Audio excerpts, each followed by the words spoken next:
Welcome to the Flight of Beauty panel quilt tutorial where we're focusing on this block of the quilt. We recently introduced this quilt on reserve. I said it then, and I'm going to say it now. This is just a one of one. I see so much fabric. I see so much fabric from really all around the world, all throughout the year, the decades, and I've never seen anything like this. The saturation of color is just spectacular, but I bet if you're watching this tutorial, you probably already made a deposit toward that kit, and that's what we call the reserve, right? A $10 deposit toward the cost of that kit. It's really reasonably priced too. And then look at this backing fabric, right? It's so incredible. So if you haven't already done that, before we even get started, just go do it, and I hope there's a kit available for you. As always, there's a limited amount, right? We have to make a guess. Only so much fabric is printed, and then collections are retired way too soon, in my opinion. But today's focus will be on, okay, you got that kit, and how do we make this block?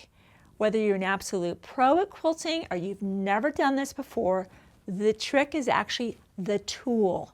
So I'm just going to unpack this. If we look at the block here, and I'll just do it actually here from the overhead camera, it might be a little easier. We're going to just break this down where the center is what we call a square and a square. There's a few different techniques of how to do a square and a square technique. The technique we're going to show you is nearly foolproof. It's the easiest way to do a square and a square technique. We'll be doing that. Notice the flying geese units here, and then we have some simple squares in the corner and putting it all together, and we have some very specific pressing. And in fact, let me flip it over. We pressed everything open. Notice we also have a presser bar here and a clapper to help us get those seams nice and flat. So it just makes the block go together beautifully as we begin to add our other strip piecing units. This is simple strip piecing, right? This is cut to a certain width, certain width, certain width, strip piece that together. Today's focus, though, is on this block. That's what we want to be focusing on today and what we'll be talking about. Okay, the first part of the block that we'll be addressing is going to be those flying geese units. And inside our pattern, we're going to talk to you about a technique called fast flying geese. Here's what I know. When I don't use the ultimate flying geese tool, and I've made a lot of flying geese units without it, they are very inconsistent, and there's a lot of prayer that's gone into those coming out accurate. With this tool, if I can follow the directions accurately, they come out perfect 100% of the time. I can't make that claim about my own sewing. I know when I want to have precise blocks, if there's a tool that will help me get that, that's an easy decision. So that's what we're going to be talking about today. So our first step, just as we show you right here in our pattern, is that we get our background fabric here, which is, I shouldn't say our background, but our fabric in the back, our fabric A, which is our beautiful blue. Notice that's a larger square, and I'm going to actually have 4 of these smaller orange squares here. And the first thing that I want to give you the option to do is in the pattern, do you notice how we drew a line from corner to corner? Let me just show you what that would look like if you decide to take this option. I'm going to give you some options today. You can decide what you want to do. I'll tell you what I do, but then you decide what you want to do, right? This is just a tutorial. It's not a mandate. You get to decide how you want to manage this. This is how I learned how to do something like this, right? Was to draw the diagonal on both pieces, place them in the corner. In fact, let me just show you. I'm going to get rid of those lines. That's the beauty of a friction pen. I'm just going to draw the line on both. This is option 1. By the way, this is not what I do, but I want to show you that because you're going to see that not only in this pattern, but in many patterns. And that's why we like to show you the standard approach that some people take, right? Where you place these in the opposite corners. You pin, pin, pin, pin. But here's the deal. When I go to the sewing machine, notice these dashed lines here. What's the dash line? That's you. That's you sewing a 1/4 inch precisely on this side of the line, turning this thing around and sewing a 1/4 inch away on that other side of the line. I hope you get that 1/4 inch right. Mine is getting better, but it's still what I would say inconsistent. I'm in and out just a little bit. But what's a better technique, or perhaps a more likely technique that you're going to be more accurate? That's what I'm going to show you right now. I don't do this technique anymore. And this is also why Creative Grid created the seam guide. And this comes in a 9-inch, and I believe the other one's 15-inch for our blocks. We only need the 9-inch. And here's what I know is true about pretty much everybody. Aren't we all more accurate sewing on a drawn line than trying to find a 1/4 inch away from a line? Of course we are. That is true not just of me, but I would say everyone, right? So here's what I do. I draw that line, and guess what that means?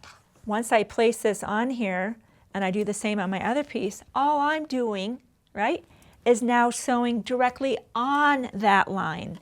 And that's what we've done. That's what we've done. Notice this little bit of a cut right here. In fact, let me address that. I'll just draw my lines here. I'll give you some other pointers. This is something that is not talked about, but something that we've discovered. No, it'll be easier if you see it here. When we place these in opposite corners and we pin that, do you see how there's that overlap? It's easiest done to trim that once everything has been pinned and nothing's moving. I'm just going to pin that. That little bit of overlap, some people don't like that bulk in the overlap, and so they trim it away. I'll show you what that looks like. So if you too don't like having that bulk and you want to trim it away, you know what you're doing. We simply make sure everything's lined up. I lift this up and I make sure that I'm not cutting my blue fabric, but I'm underneath both of those, and I just go straight across. I remove this piece of bulk, that piece of bulk, and look how they meet right there. And if there's any imperfections, just trim again. But this is why you're seeing this right here, is we wanted to get rid of the bulk. Remember how our block lays nice and flat? Those are some of the extra steps you take so your block is very beautiful, very flat, and it makes it easier for the long arm quilter to do their magic with the part they contribute to a quilt, which is adding all the beautiful stitching to the quilt sandwich, right? Okay, once you've sewn on that with a regular stitch length, which is by default on a Bernina is a 2.5. Now our next step in this process is to simply cut this right down the middle from diagonal to diagonal. And remember that we have 1 of the blue, 4 of the orange. That's what's going to give you the 4 flying geese in each one of those blocks. So it's incredible how efficient this technique is. There's very little waste to it. I'm pressing to the outside and doing this again. So now I have 2 units here. Look kind of funny, right? All right, let's keep our block out so we can keep focused on what we're going for. It's always nice to see where are we headed with this. Remember that we're going to have 4 of these. Same thing. I use my seam guide to draw the lines, placing that right in this corner, and look at how those 2 lines jet right up into this valley. Guess what? Pin, pin, sew on the line, sew on the line. You do the same thing with a 4th piece of fabric here. Pin, pin, sew on the line, right? So let's say, we've already done our kind of magic sewing. Put that aside. Same technique. Cut right down that diagonal.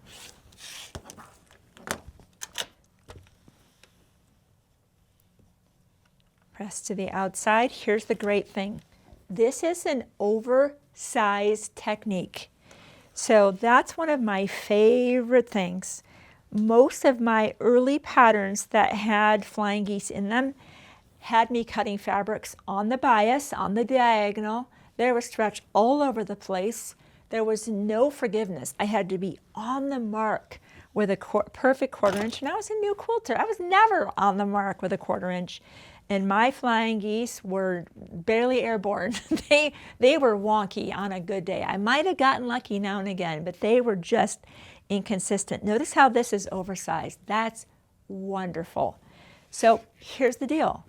You can do this entire technique without the Ultimate Flying Geese tool, which if you do that, here's what you need to do. At this point, you need to trim up these units to 2 by 3.5. That's on you to pick some ruler in your suite of rulers in your sewing room to do that trimming, and you're figuring that math out on your own.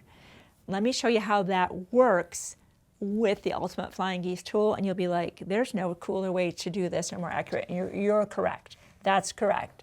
That's why if you're going to get this quilt, this beautiful backing, and you want to have all this locked together like a puzzle piece, just get the Ultimate Flying Geese tool.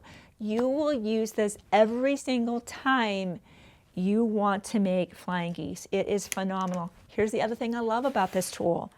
Whether you're making flying geese as small as a 1/2 by 1 inch for a miniature quilt or all the way up to 4 by 8, there's many sizes in between. So let's take a look at the tool to say, okay, you talked me into the tool, Jen, but which of these letters am I using? Remember how I said in the pattern that we have to square up our blocks to, I think I just turned my paper over here. I sure did, to 2 by 3.5. That's what you're squaring that up to. What's that mean? Remember, we're going to sew a 1/4 inch all the way around that. That means the finished size is actually 1.5 by 3. All right, so I'm going to actually keep that out so we can refer to that. Let's turn over a different page. I turned that over so you can read this more effectively. Let's look at this on the left side. This is the magic of this tool. I could have made this border, by the way, very straight and boring. I actually initially did. I just put the borders around and I thought, what am I doing? These amazing tools we have, why not add some pizzazz to an already incredible quilt? And that's why we decided to add that in. So look over here on the left side. The finished size is 1.5 by 3. That makes sense. That's why we were going to, on our own, have to square that up to 2 by 3.5, right? Those are the same allowances. So the finished size is 1.5 by 3. That big, beautiful blue fabric we had cut to 4 3/4, and those 4 orange squares were cut to 2 3/4. We've already gave you those measurements inside your pattern, but here's the real magic of this tool. Notice it says trim 1, and over on this side it says trim 2. Here's where this is just absolutely worth its weight in gold. Remember how our pattern is telling us if you're going to be using that Ultimate Flying Geese tool, follow the guidance for letter C. It even says that. Use the lines marked C for a finished block of 1.5 by 3. This is what we're talking about. Over here, trim 1, A, B, C, D, ding, C. That's us, pick us, right? So here's how it works. We get our first block. You're going to see how this tool works beautifully with a spinning mat. I'm never lifting up this fabric once I put it down, not lifting it up. It's going to stay in position for the best accuracy, right? Every time you lift a block up and put it back down and make a new cut, it's incrementally different. I'm never picking this block up, all right? There's letter C right there. See those dashed lines? I'm going to bracket that beautiful blue delta right there. Notice what's exposed. The right side and the top. Maybe that's why there's 2 trim functions. That absolutely is why there's 2 trim functions. I can't trim around all 4 blocks right now. I can only do the first trim function, which is going to be the right side and the top. Now, with all Creative Grid tools, there's a grip on the back. When I put that pressure down, this is not moving anywhere. I'm just going to make sure that my mat can rotate. I'm going to make a cut. I'm going to rotate that mat 90 degrees clockwise. So I'm making a nice safe cut.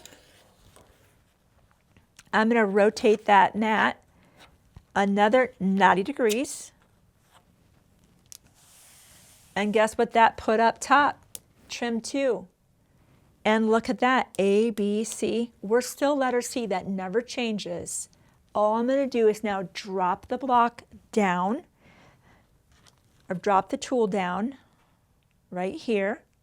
And I'm going to push the block up just so it's centered for the overhead camera, but otherwise I would not touch this block. Right there, see that letter C? Watch how when I bracket that beautiful blue, notice the other alignment assistance I get. Those 2 sides that we trimmed up, look at how there's a dash line running along there, a dash line running across the bottom. I have this beautiful dash line in my V. There is no other spot to be, right? Once again, I give a press so my ruler, my tool isn't moving. Rotate, rotate. Look at this. There is no other way to get this level of consistency. It doesn't happen. It doesn't happen.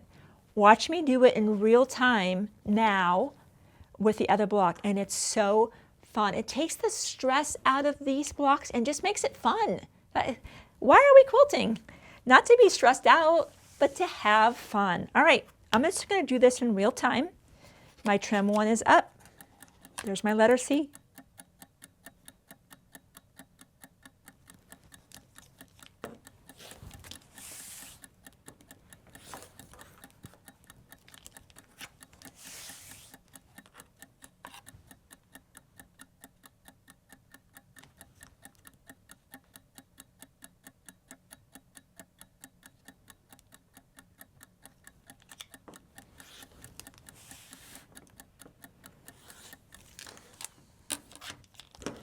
Look at that.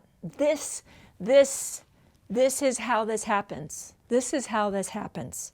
So I'm going to clean up just a bit here. I want to move on to the center portion, which is the square and the square.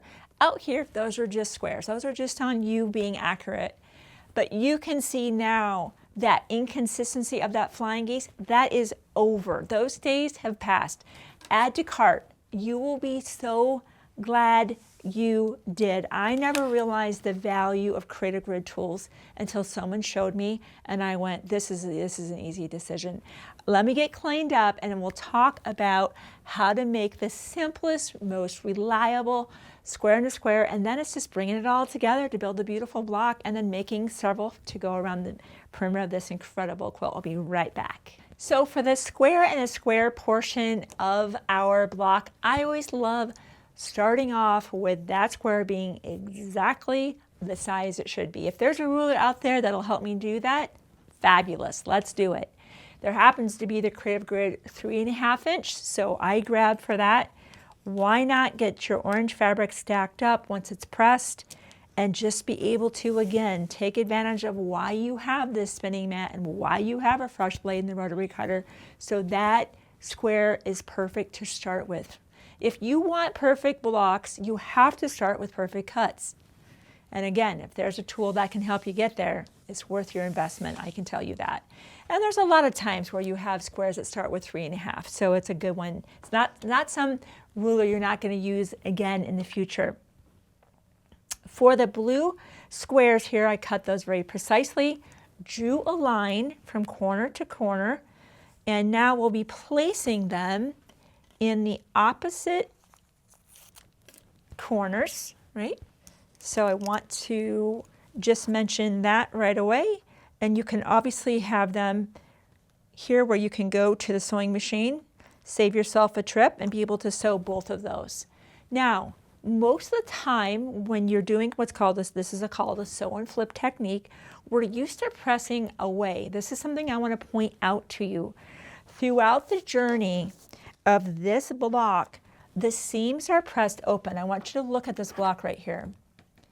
That's not a normal technique, but we discovered in the making of this block and the way it marries up with this piecing right here, that this was the best way to have this block like lay flat and the union of the strip piecing here and the block meeting up above and below was the best way to get everything to just lie flat and sync up well. So we put a lot of thought into pressing. It's not just willy-nilly, oh sure, we'll just, no.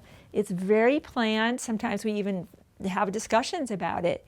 You can always do what you want to do with pressing, but this is what our professional team of makers do, and this is why you might want to be very observant about the arrows, in particular with this block, because they do keep changing.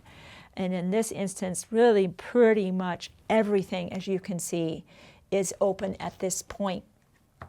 Okay, so we went ahead and we sewed on those lines. Here's how I manage pressing seams open. Initially, I got to do something, right?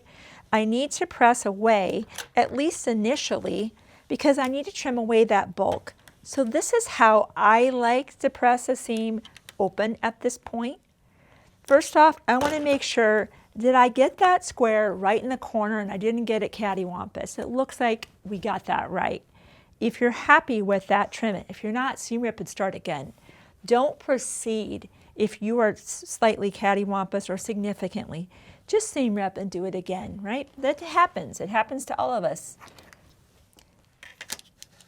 Now I'll place my dash line on where I sewed to trim the excess away to, again, just start reducing some bulk.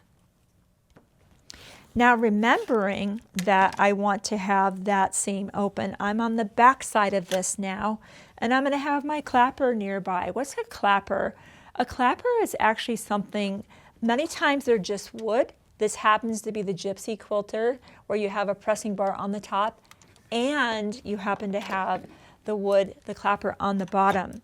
Here's what we like to do here when I'm pressing my seam open, especially because a seam maybe doesn't want to be open, is I'm going to leave my iron there just a little bit longer than I normally would. The fabric can take it, don't worry about that. And in this instance, I might put a clapper here, right? I might put a clapper there. I might go work on my next block while I'm letting the clapper work. How does the clapper work? I was actually asked that in the sewing room. The clapper is now accepting the heat, but it's giving away its energy of its weight, helping that seam lay nice and flat. It works best if you let it just cool off. And now when you remove the clapper, generally that seam's lying nice and flat versus kind of closing back up. We've all seen that, right? Maybe your iron hasn't been hot. You have a particularly stubborn fabric. We've all experienced that as makers. So let's see. Look how flat that's staying, right? So there's other clappers out there. This happens to be the gypsy quilter where you have the presser bar on top. Riley Blake also has a lovely wooden clapper. There's no presser bar up top. However, I like that one because it's even heavier. So I've got a seam here. I'm going to open up. Again, get in there good and flat. Leave the iron on a little bit longer than I need to. Maybe do a little bit of cleanup. We all could use that in our sewing room, right?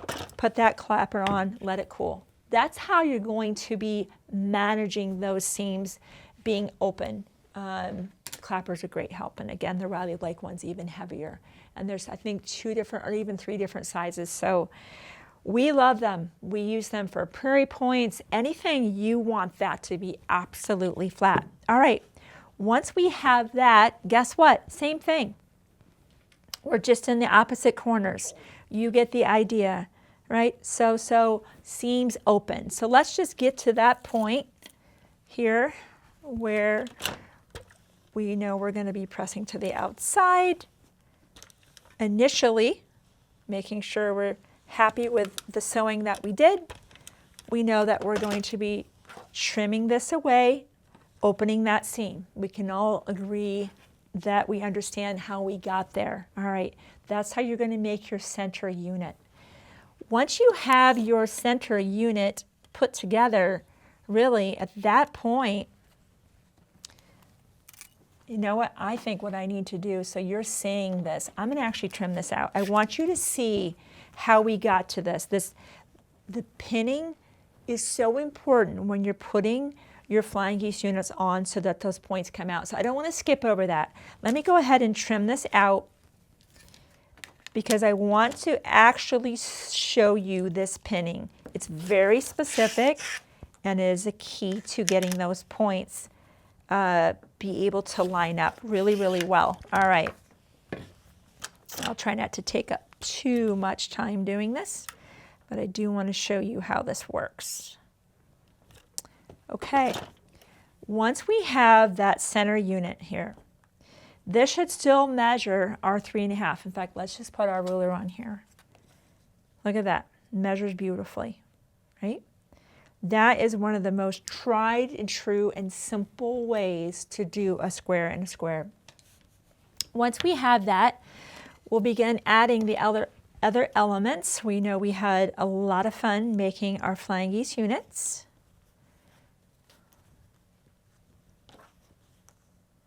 And of course we have our squares in the corner. So let's catch up to our pattern here, figure out where we are. We're at this stage right here where you're laying all the pieces out to say, is everything the proper orientation? We know this will work, but that's not the right block. In fact, that's a very interesting block. It's really actually very beautiful, but that's not the block we're going for, right? Have I ever done that? Of course I have done that. I think I've done all the mistakes. All right. This is what I want to go for right here. This is very intuitive. We know that we're simply placing these right side together and sewing 1/4 inch. But this, how do we line this up? Let's look at that. I'm just going to move these out of the way, so we're just focusing on right here. When I lay this right side together, see that crisscross? We like to put a pin right at that crisscross. And right at this location, point to point, right? We kind of do a little bit of a wiggle, wiggle.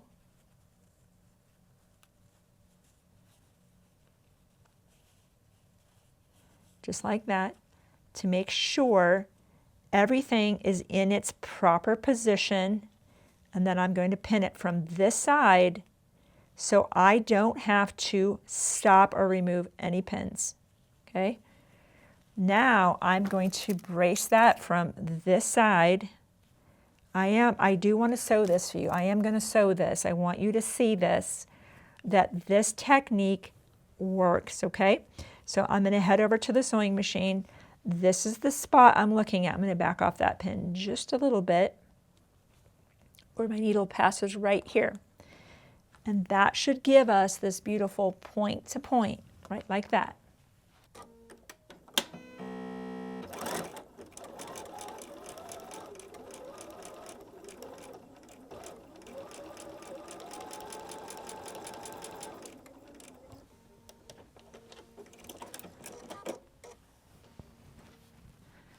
All right, let's see how we did.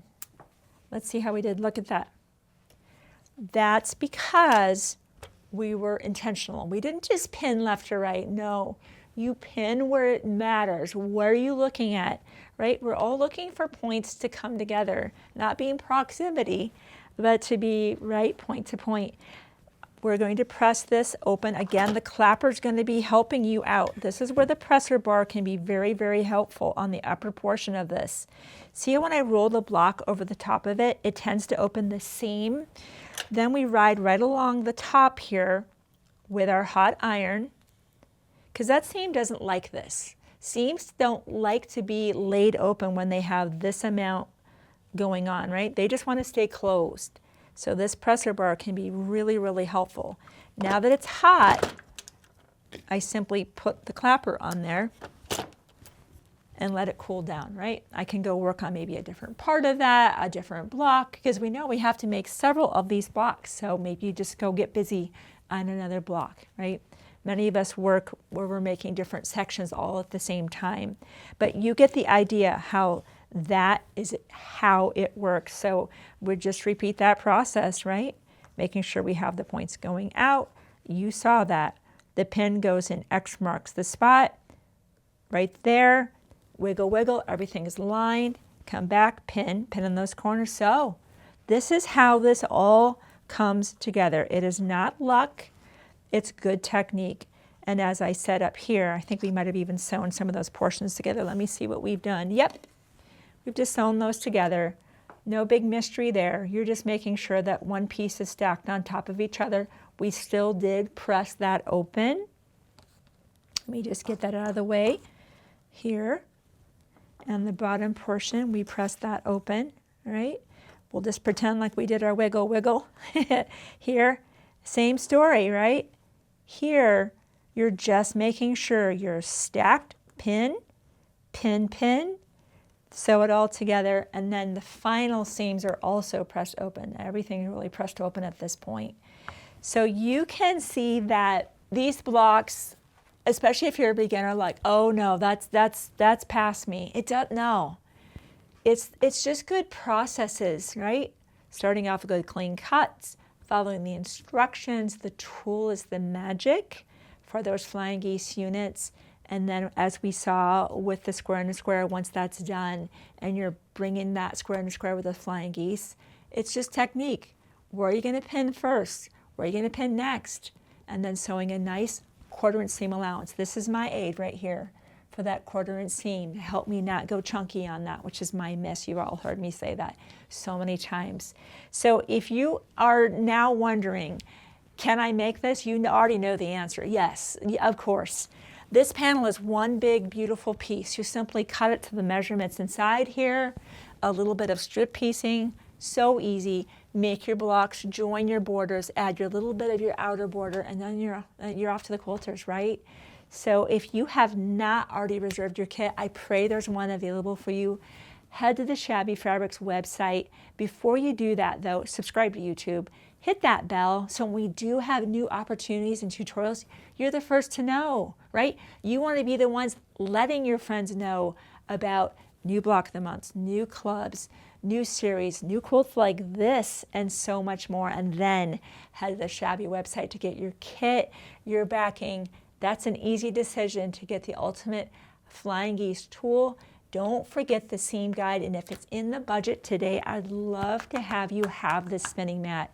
No more dangerous cuts, no more lifting blocks. Your blocks will never be better. So thank you for giving me part of your day to show you how easy it actually is to do what looks to be an intricate block. Thank you so much.